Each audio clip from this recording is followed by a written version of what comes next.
E aí galera, tudo bem? Aqui nesse vídeo hoje a gente vai falar principalmente para as mulheres que querem ter aquele glúteo mais durinho, com formatinho perfeito, não necessariamente gigante, mas querem ter um glúteo que coloque uma calça e não fique reto, mas também precisam e querem ficar com o abdômen sequinho. Então se liga só que esse conteúdo vai te ajudar demais nos seus treinos. Depois da vinheta, vambora!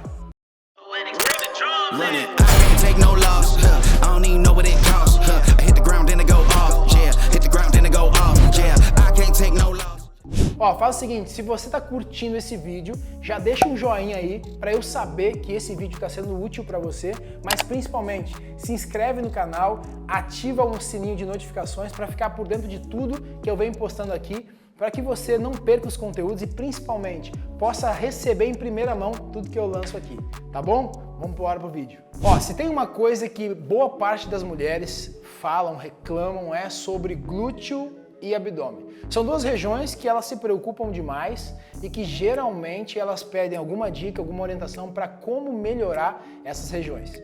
O que geralmente acontece é, você ganha muito glúteo, você até fica com glúteo bonito, mas o abdômen fica completamente retido, com mais gordura, com estética um pouco preocupante que deixa você um pouco desanimado. Ou também acontece o contrário, você até seca o abdômen, deixa aquele quadradinho aparecendo ali, bonitinho, mas o glúteo desaparece junto. E aí você fica preocupada porque as calças começam a ficar soltas, mais folgadas e você não quer perder o seu glúteo que você demorou tanto tempo para construir, certo?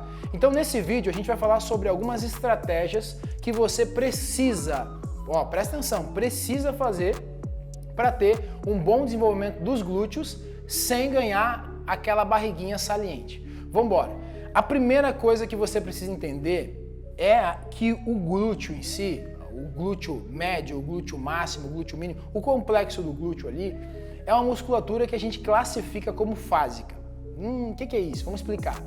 Músculos fásicos são músculos que ficam inibidos com facilidade. Isso significa que muitas vezes só treinar aquele músculo não resolve o seu problema. Pelo contrário, você vai estar treinando um músculo que não tem muita resposta.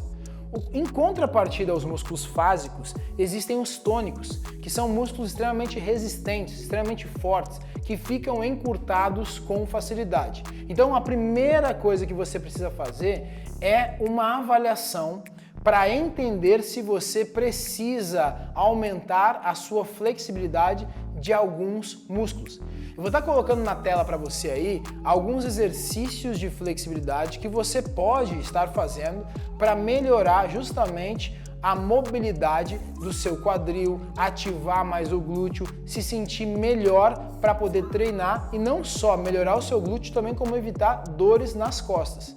Existem muitas mulheres que se dedicam demais na academia. Fazem treinos de glúteo às vezes 2 até 3 vezes na semana, o que nem sempre é necessário, e não conseguem por causa disso. Então, primeira orientação que você precisa entender, fazer uma avaliação postural é extremamente importante para que você faça com que os músculos que estão encurtados fiquem num comprimento legal e os músculos que estão inibidos ou fracos ganhem mais força e mais condicionamento.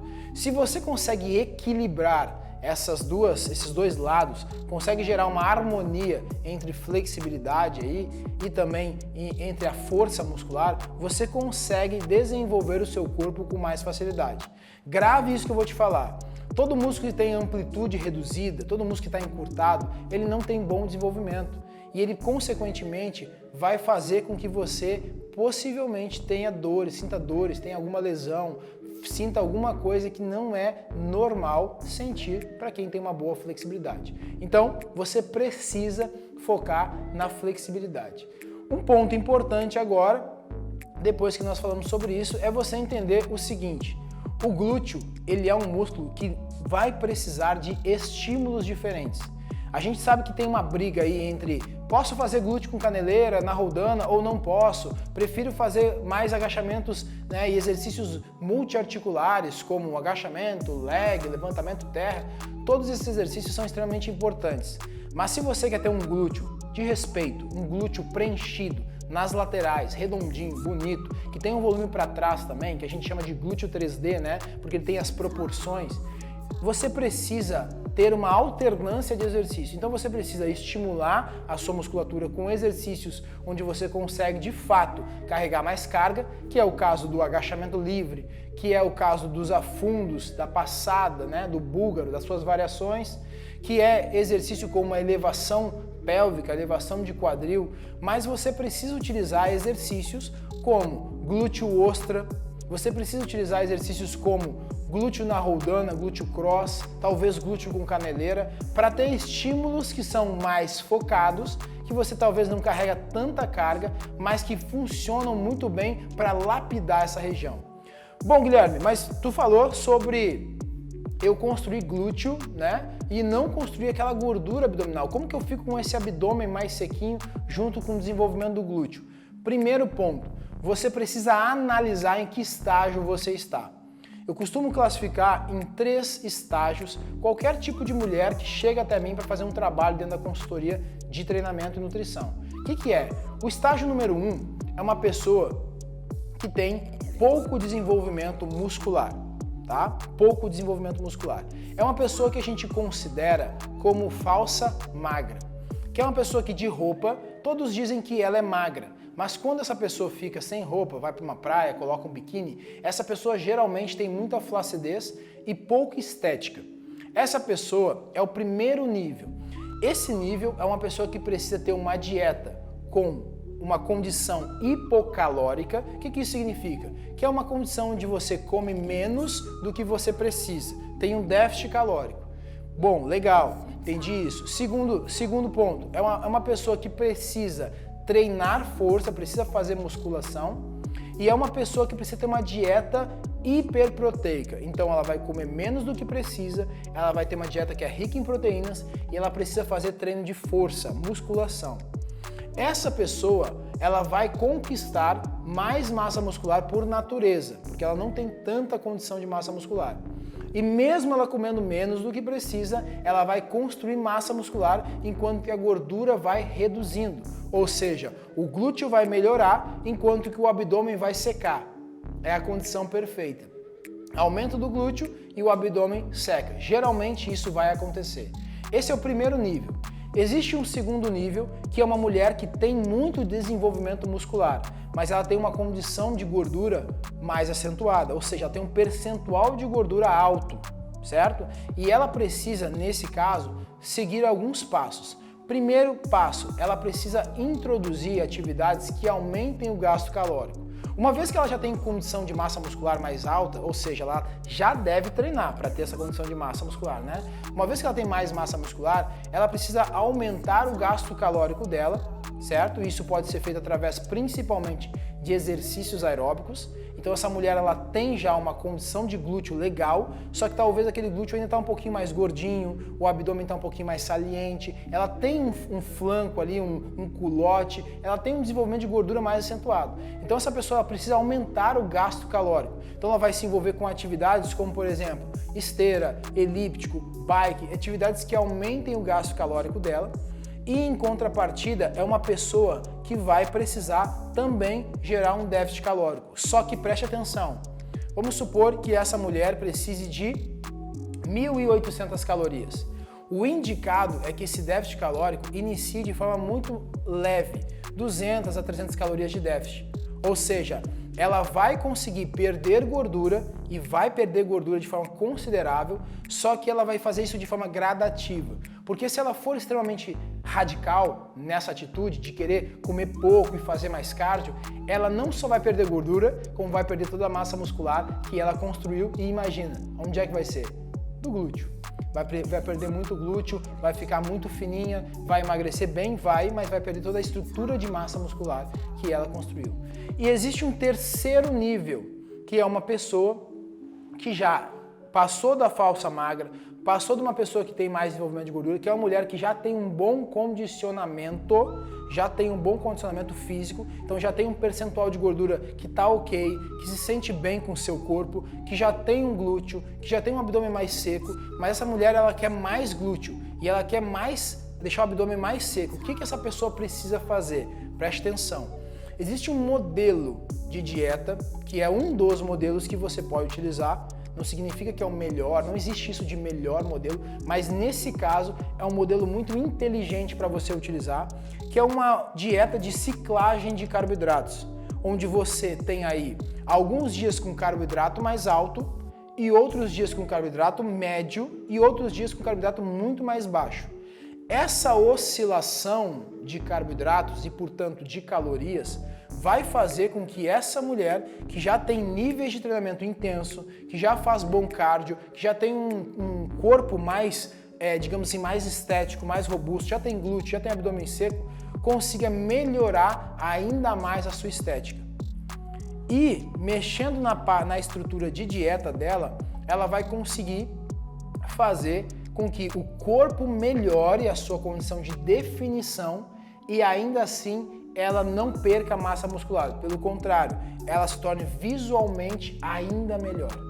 Então são 3 níveis que a gente pode separar. Uma pessoa mais iniciante, uma pessoa que já está mais acostumada com a atividade, mas está com excesso de gordura, e uma pessoa extremamente mais avançada, que já tem um bom biotipo, que já tem uma boa condição, mas que quer melhorar, melhorar e melhorar. São basicamente isso.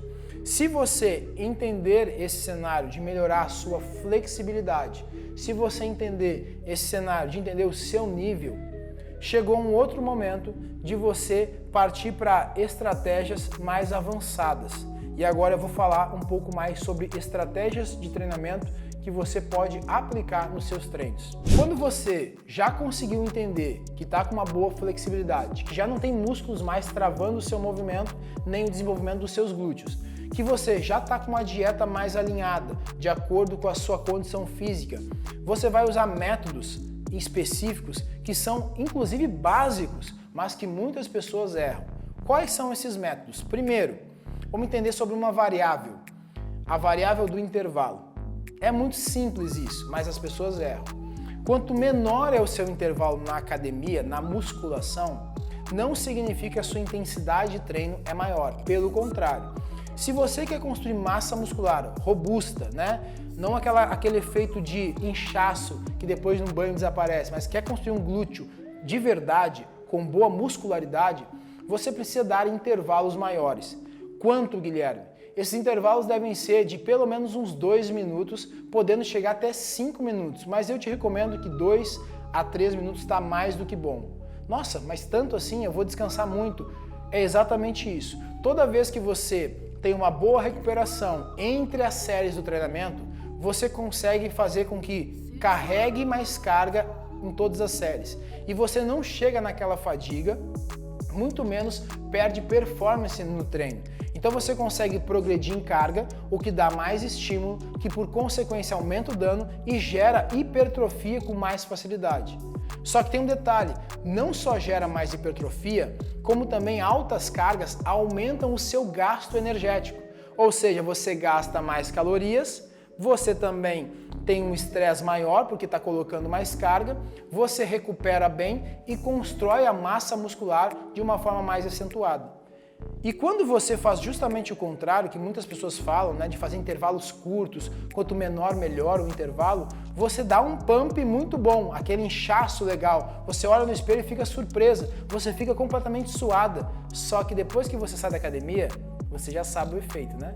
Você toma banho, o glúteo desaparece, aquela sensação vai embora e você acaba percebendo que não foi tão eficiente assim. Então você não pode se basear pelo que você está sentindo. Ah, eu estou sentindo mais ofegante, eu estou sentindo um pump maior. Pump não significa construção de massa muscular. E se você juntar isso que eu estou te falando, de usar intervalos maiores, para usar cargas maiores, para ter melhor recuperação, você vai ter o gasto calórico maior, você vai ter também um maior dano e, consequentemente, mais resultado de construção real de massa muscular. Uma vez que você utilizou isso, você vai utilizar alguns métodos que podem intensificar o seu treino. Então, se você fizer isso, de dar intervalos melhores, né, conseguir fazer uma boa recuperação e treinar com uma frequência de recuperação muscular, ou seja, sem treinar com dores musculares, você vai ter excelentes ganhos, você vai construir glúteo, ao mesmo tempo seu abdômen vai ficar mais seco e você vai ver o seu corpo de fato evoluindo. Então, se você curtiu esse vídeo, compartilha com mais pessoas, mas principalmente deixe seu joinha, deixe seu comentário e se inscreve no canal. Ativa o sininho de notificações para receber todos os conteúdos que a gente vem postando semanalmente para vocês. É isso, espero que tenham gostado e vamos embora. Valeu!